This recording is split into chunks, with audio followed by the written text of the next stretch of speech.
Hi, and welcome to Sustainable Design, where we're going to discuss designing environmentally friendly kitchens and baths. Here's a look at what we'll cover. Sustainable design versus aesthetic design. What's the difference? The different types of life cycles in products. Learn to help your clients select products that are environmentally friendly, and how to determine your client's interest in a sustainable design with a handy checklist. The information for today's course will come from the PRL titled Sustainable Design, Chapters 1 through 6. You know, we can't commit to sustainable design without a full understanding of the concept. So let's start with the facts. Climate change is affecting weather throughout all of North America, and design professionals working together can make a difference. Looking at this chart, we can see that industry and transportation are the two biggest factors in greenhouse gas emissions. As designers, we don't have much of an impact in those areas, but we can make a slight dent in the greenhouse gas emissions through electricity and residential sources. What these greenhouse gases do is redirect too much radiation toward the Earth, and as a result, we have experienced climate change. Not all your clients will think they need to be concerned about the future of the Earth. But some of your clients are concerned, and they will be interested in sustainable design. Now, whether they're interested or not, it's a good idea to share the benefits of sustainable design with them. Now, this includes saving them money, protecting the environment, and enhancing their lives. In the early years of sustainable design, products cost considerably more than the perceived benefit to the consumer. A common response from clients after hearing "going green" was, "How much more is this going to cost me?" Today, many eco-friendly products cost the same as comparable non-sustainable products. Government regulations such as 1.6-gallon flush toilets are commonplace and reduce water usage without a change in price for the fixture. The more you learn about sustainable design, the more advantages you can share with your clients, like lowering bills, reduction of unhealthy chemicals, and benefiting the community.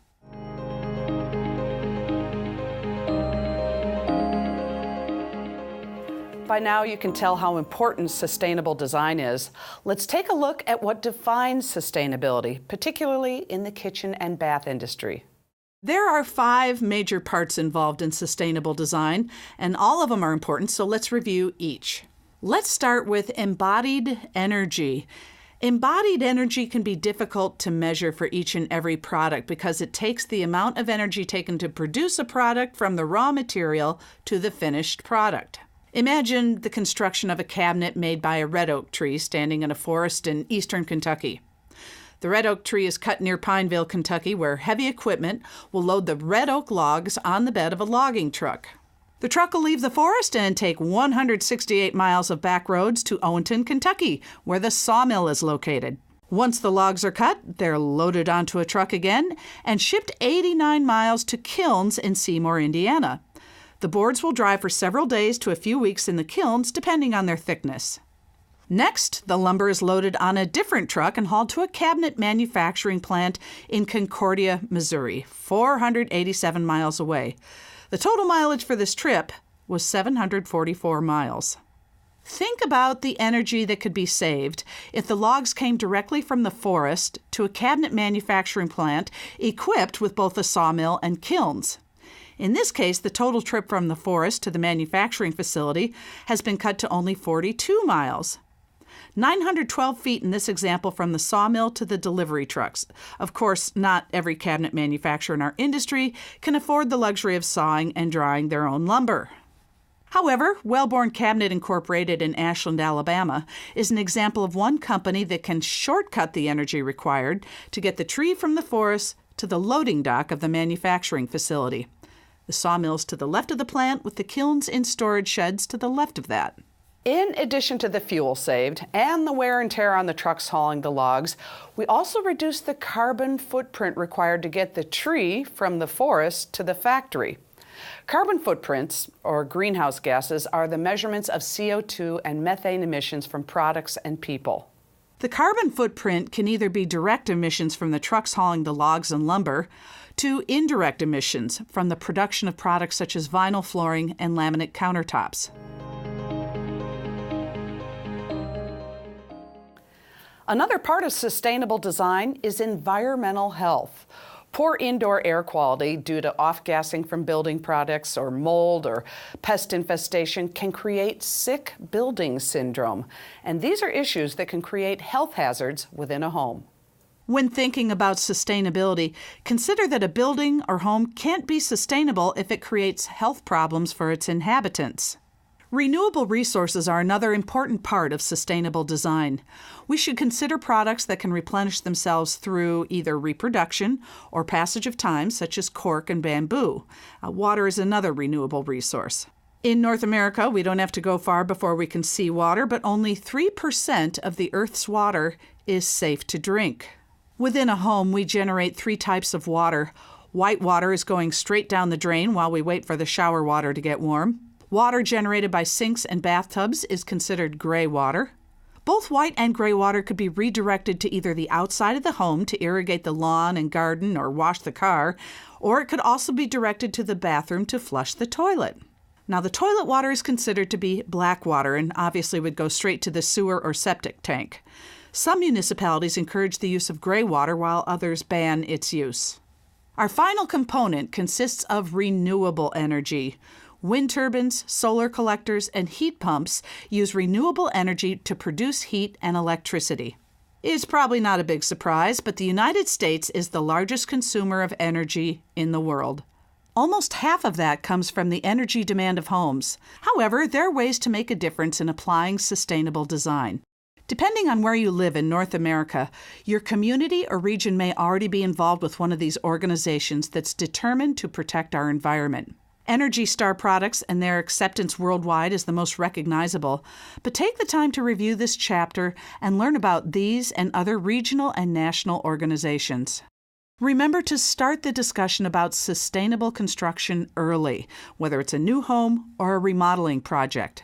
In the next chapter, we'll discuss some ideas that can answer a question the skeptical homeowner may ask, what's in it for us? What percentage of the water on Earth is considered safe to drink?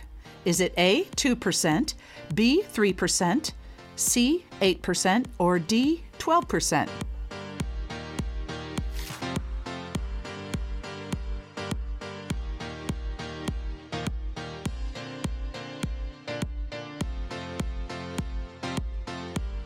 The answer is B. Most of the Earth's water is either contaminated or too salty to drink.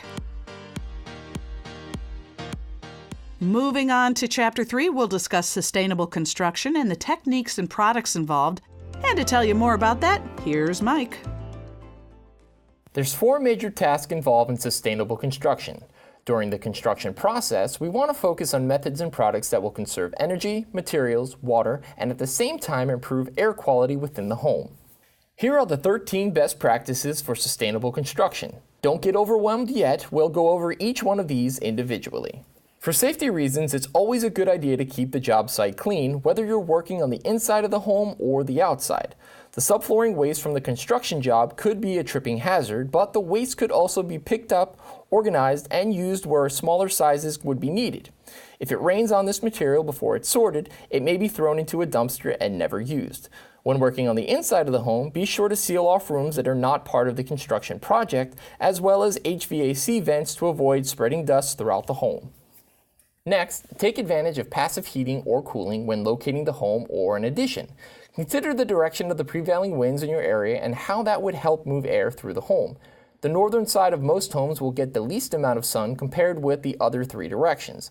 Consider a southern exposure in the northern US and Canada for a passive solar heating system. This house is located in the southeastern part of the United States. The windows in the photograph are facing the south and open into very large areas, providing plenty of passive heating from the sun in the wintertime. Heavy window coverings will block the sun in the summertime. When selecting windows for your project, look for their Energy Star logo.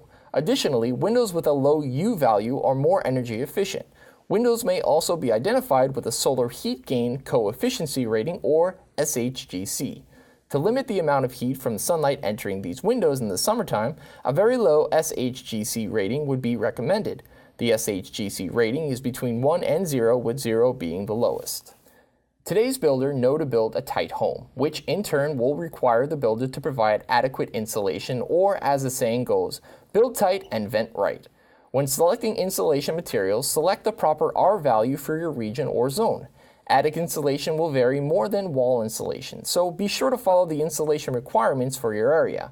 When building exterior walls, consider 2x6 exterior walls that will allow thicker insulation materials. New insulated concrete panels, or ICPs, are fabricated off-site and are made of structural steel reinforced concrete sheeting and expanded foam in the middle of the sheets. Recessed furring strips will allow quick attachment of drywall. These panels provide excellent insulation and can speed up installation. Structural insulated panels, or SIPs, have been used for years as exterior walls for timber frame and post and beam homes. Openings can be easily cut into the panel where needed. Siding can be easily added on the exterior and drywall on the interior. Thickened panels are used for roofing, replacing standard sheeting, and insulation. The panels are locked together for a very tight barrier between the interior and exterior of the home. Another way to save building material is to use advanced framing techniques. Eliminating headers on nod load-bearing walls, replacing jack studs with header hangers, and using a single top plate can save quite a bit of lumber. Using single studs at rough openings and 2-stud corner construction will also save material. Wall outlets containing switches or receptacles on exterior walls should be insulated using foam gaskets. Remove the cover plate and install the foam gasket for all switch and receptacles mounted on exterior walls. This is an easy task and can save the consumer a lot of energy over the years. Consider radiant heat systems for your kitchen and bath remodeling projects. Radiant heat can serve as a primary heat source or as supplementary heat for these rooms. Another advantage to radiant heat is the ability to separate heating areas by zones. This will save energy by not heating unoccupied spaces. Check to see if a heat pump system would be appropriate for the area where the home is located. These are very efficient systems in mild climates and can both heat and cool the home with one HVAC unit. Also, make sure that any connection you make to an existing ductwork system is sealed tightly to avoid leaks. We mentioned that homes should be built as airtight as possible to avoid conditioned air on the inside escaping to the outside. At the same time, without proper ventilation, the air in the home can become very unhealthy. A heat recovery ventilator, or HRV, works similar to that of a car radiator, but instead of air passing through the coils of the radiator to cool the hot water, HRV units use the stale air exiting the home to heat the incoming air from the outside. These units can be very efficient and can be used with or without a conventional HVAC system. In warmer, moist climates, an energy recovery ventilator, or ERV, would serve the same purposes as the HRV.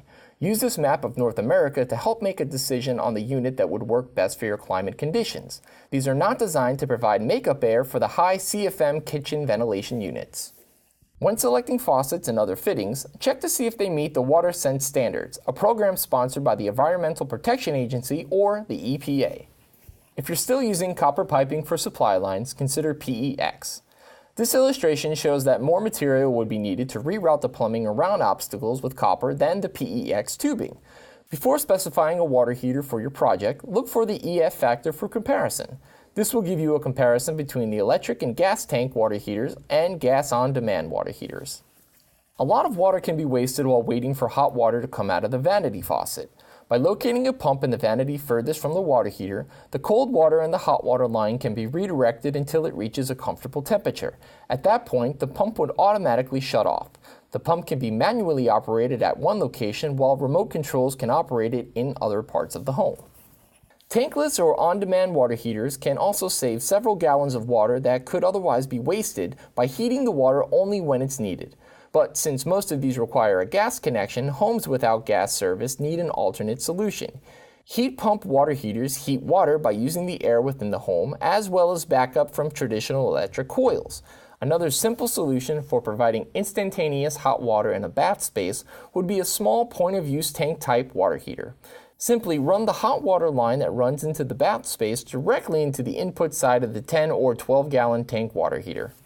How many times have you seen the homeowners during an HGTV program wrecking their kitchen with a sledgehammer? While that might have looked fun, there's generally some way they could have saved something in that kitchen.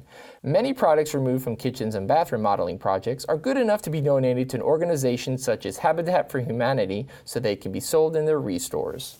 The large cabinet on the left was built in the 50s using drawing boards for shelved and plywood for the rest of the cabinet.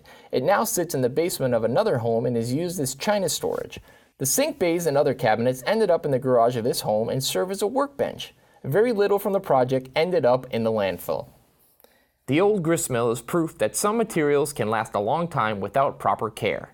Imagine how long some of the new, sustainable materials can last.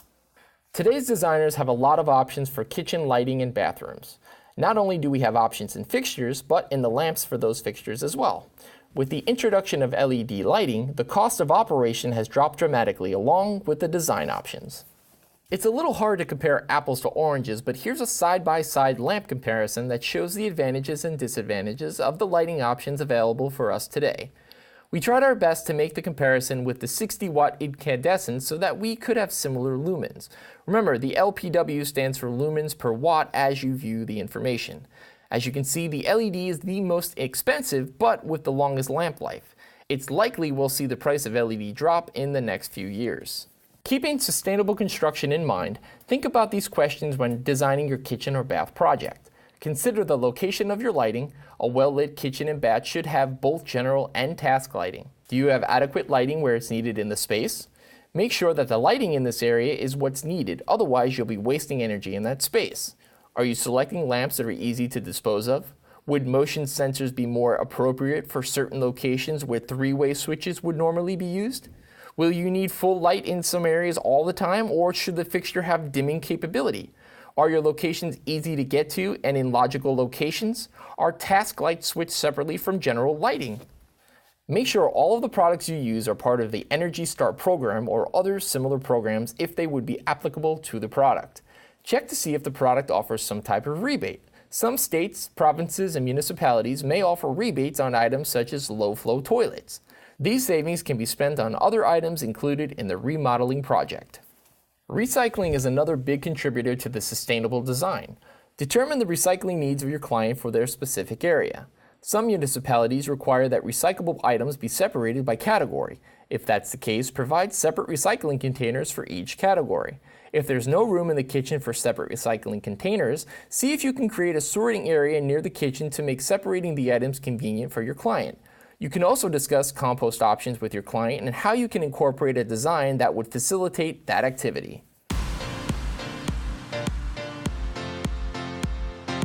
Which one of the following heating air exchange options would be the best choice for a home built in Toronto, Canada? A. Heat recovery ventilator, HRV. B.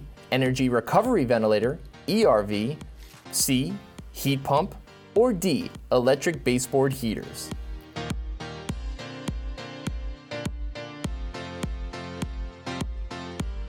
The answer is A. The HRV is recommended for colder climates, while the ERV is recommended for warmer climates. The heat pump is recommended for warmer climates and would not provide any air exchange, while the board heaters would not provide any air exchange. Now that the house is good and tight, let's work on keeping the air clean and fresh. The EPA states that indoor air pollutants are ranked among the top 5 environmental risks to public health. If the house is not allowed to breathe, the causes of poor indoor air quality can be numerous. Let's take a look at these problems individually. Biological problems can stem from bacteria, insects, and even household pets. Moist areas without proper ventilation, such as bathtubs and showers, are a breeding ground for mold. Years ago, we brought asbestos into the home in the form of floor tiles and insulation, and later we found out that if the particles in asbestos are disturbed, they can enter our lungs and cause serious health problems. Care needs to be taken when removing products containing asbestos. Larger quantities must be removed by contractors that are trained in asbestos removal. Now, occasionally, asbestos floor tiles, if they're left undisturbed, can be covered with a new floor covering. Always check with an expert if you suspect asbestos needs to be removed from your client's home. Radon can be found in different types of rocks underneath homes. For years, radon probably entered many homes and exited through unsealed windows, doors, and cracks in the foundation walls. According to the EPA, there are 7 common ways radon can enter our home. Once it's inside a well-sealed home, it has no place to escape, and it's become the second leading cause of lung cancer. The International Residential Code, or IRC, requires some type of system to move radon from below a concrete slab to the exterior of the home in radon-prone areas. On the right, you'll see a PVC pipe connected to a T that's being roughed in by the plumber. As construction progresses, the plumber will return and extend the PVC section through the living area of the home and through the attic, as illustrated in the IRC drawing on the left. This passive system will keep radon from entering this new home. Combustible pollutants include carbon monoxide, nitrogen dioxide, and polycyclic aromatic hydrocarbons. Obviously, most of these can be prevented from entering the home by the client. However, carbon monoxide detectors are necessary to alert homeowners if a fuel-burning appliance, such as a gas furnace or water heater, is malfunctioning. Formaldehyde can be found in adhesives and preservatives for some paints and can cause cancer. Other pollutants include pesticides, herbicides, paints, solvents, and other household products. They can even be found in your medicine cabinet. According to the EPA, there are 3 strategies for addressing indoor air quality issues. The first is the easiest to understand: prevent their entry. Notice how every seam in this house was caulked. House wrap was used on the exterior. Seams around windows and doors were taped. A passive radon extraction system was installed. But we still need to add proper ventilation in the kitchen and bathrooms of this home. Air filters in the HVAC system will need to be changed on a frequent basis as well. You can use several methods to improve ventilation in a home, and depending on where you live, natural ventilation could be the best solution for most of the year, as in opening windows. If your client suffers from outdoor allergies, mechanical ventilation is a must in the home. In most cases, a combination of both passive and active systems will be the best solution. You should already know some tips from our previous course on venting kitchens and baths. Moving into Chapter 5, it's time to make some choices on materials, appliances, and fixtures for your clients. The normal process of product selection involves the appearance, appropriate use, cost, and availability of a product, but these choices are not actually based on the sustainability and safety of the products in the client's home. Early in the selection process of products, you want to check material safety data sheets, or MSDS, available from manufacturers. They will inform you about what materials go into the fabrication of a finished product. The sheets are also available for installation products used on the job site, such as adhesives, paints, grouts, and so forth. Regardless of the product you select for your client, it should provide a safer environment for your clients for years to come. Here's an example of a materials safety and data sheet from American Clay. Notice the critical information supplied on this 5-page form. At this point in product selection, you can consider the life cycle of the product. Think about the red oak tree we discussed earlier, transformed into a cabinet, all the way through to the point where the same cabinet is recycled after the next home remodel. The Athena Sustainable Materials Institute has a more complicated method for following the life cycle of a product, from the initial sourcing of raw materials to the product's eventual disposal. To better explain system thinking, pick a product that you might use in the client's home, like a cabinet, and then think about how it would look with the other products and how it fits the client's lifestyle. Is it pet-friendly? Will it be easy to maintain? Does it meet your client's environmental concerns? And how long will your client live in their home? Keep in mind that this is only one product that makes up the entire group of products needed to complete your project. At this point in the chapter, we start to take a detailed look at many of the products you will use in a kitchen or bath remodeling project. The book will detail things such as the manufacturing process, the environmental impact, options available, and application of the product. While there is not enough time in the course to go over each of these items, please use this information as a resource when planning your next project. There's a lot of aspects that go into planning for sustainable design. Make sure you go over each of the products with your client and what the benefits of going green are.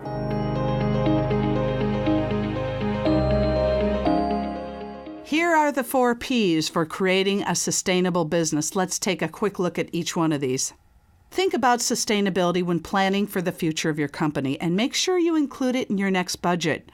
Require your employees to specify green products whenever possible. Think about a business location that's near public transportation for your staff as well as for your clients. When thinking about green processes, make sure that your clients and employees can see that you practice what you preach, set up recycling systems within your business, look for ways to increase energy efficiency within your own office, ban the use of plastic bottles not only in your office but on job sites, brainstorm with your employees about optional transportation ideas, reduce your reliance on paper with electronic communication, payment methods, and customer contacts. Educate your clients on the advantages of sustainable design, and at the same time, make sure your designs and use of green products are affordable and fit within your clients' budgets. Today, many consumers are concerned about the environment. Review your current mission statement. Does it meet your commitment to sustainable design? If not, it should be reworded. Before you can market to your client, you've got to understand your clients. What motivates them? How will your business stand out in the kitchen and bath industry? Rather than just selling lifestyle, show prospective clients how sustainable design can fit within their lifestyle and at the same time support the environment. Use terms such as locally sourced in your advertising. Network with other companies in your area that promote sustainable products. Appendix A has a very compelling argument for encouraging clients to compost their garbage versus using a garbage disposer. Embedded energy, as discussed, is a factor when you consider the amount of water required when passing food through the disposer. Appendix B addresses the problems bottled water can cause to our environment.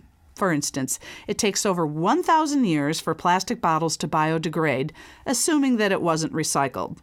There's also an interesting comparison between EPA tap water and FDA bottled water rules. In Appendix C, we'll find 4 case studies I think you'll find interesting and applicable to the information covered in the book up to this point. Topics such as environmental goals and health and wellness are addressed, as well as conservation of energy, water, and materials used in projects. Appendix D contains a summary of product standards for green specifications. There's a comprehensive list from building materials, what makes a green product, as well as sustainable criteria. You may want to determine your client's interest in sustainability before you invest a lot of time with their project. Appendix E contains a check sheet that would be helpful when discussing sustainable design with your client. The form is 5.5 pages long and could be completed by the homeowner at their convenience. You are now one step closer to being a clean, green designing machine. You should now feel comfortable with the topic of sustainable design and explaining the difference between sustainable and aesthetic design. You can define different types of life cycles in products and help your clients pick products that are environmentally friendly. Finally, you can determine your client's interest in sustainable design through the use of a handy checklist.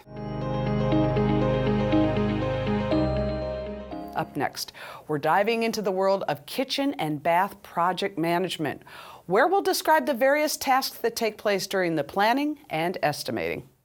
The information included in this course and each of the 150 questions on the AKBD exam are drawn from the NKBA Professional Resource Library volumes.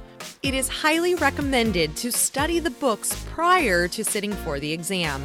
The books, as well as a study guide, exam prep flashcards, and a practice exam are available for purchase in the NKBA online store.